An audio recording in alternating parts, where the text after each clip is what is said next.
What are the worst crimes imaginable? Burglary, assault, murder? Well, that's nothing compared to speaking the truth and expressing views shared by millions. Enter stage left, a straight-talking Home Secretary in Suella Braverman, who faces the sack for daring to point out the wild inconsistencies of the police's treatment of protesters.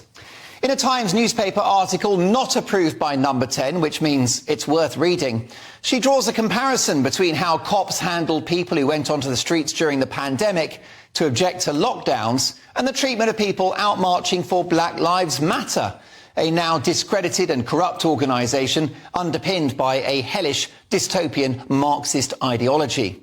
Lockdown protesters, to whom history has been rather kind, let's be honest, well, they were grabbed, manhandled, seized and bundled into the back of police vans. Meanwhile, police rolled out the red carpet for BLM protesters, even taking the knee in what was to become the shape of things to come: partisan policing. Police danced along with Extinction Rebellion and wore the rainbow flag as they brought London streets to a standstill, whilst women out protesting over the murder of Sarah Everard were treated like terrorists.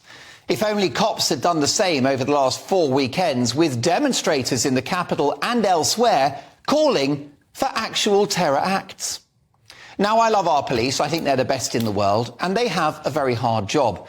Plus, I don't think they get paid enough, and they've now got to be social workers, medics, counsellors, you name it. But whilst the likes of the Met Police were declared institutionally racist in 1999, British policing is now institutionally woke, as proven by their handling of the pro-Palestinian marches, some of which are now provably linked to Hamas.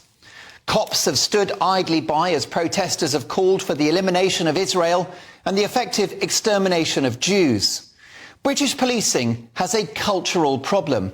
It picks and chooses its causes and seems to side with the progressive agenda, with a woman apprehended for praying outside an abortion clinic and a SWAT team of cops turning up at the house of a young autistic child who said a female police officer looked like her lesbian auntie.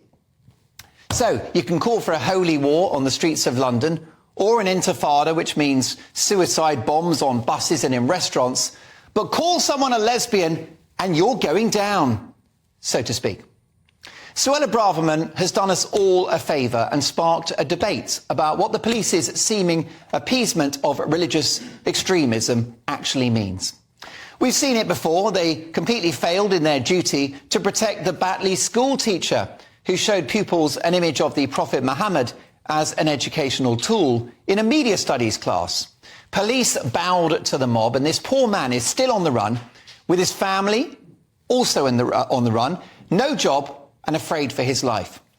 That is a failure of policing. We had the spectacle of a Wakefield child holed up in a bizarre kangaroo court of angry clerics following the alleged defacing of a Quran in the classroom.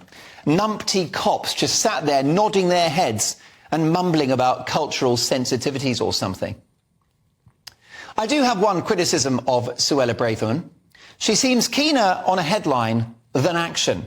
I've yet to see tangible results to back up her strong rhetoric, whether it's clamping down on woke policing or stopping the boats.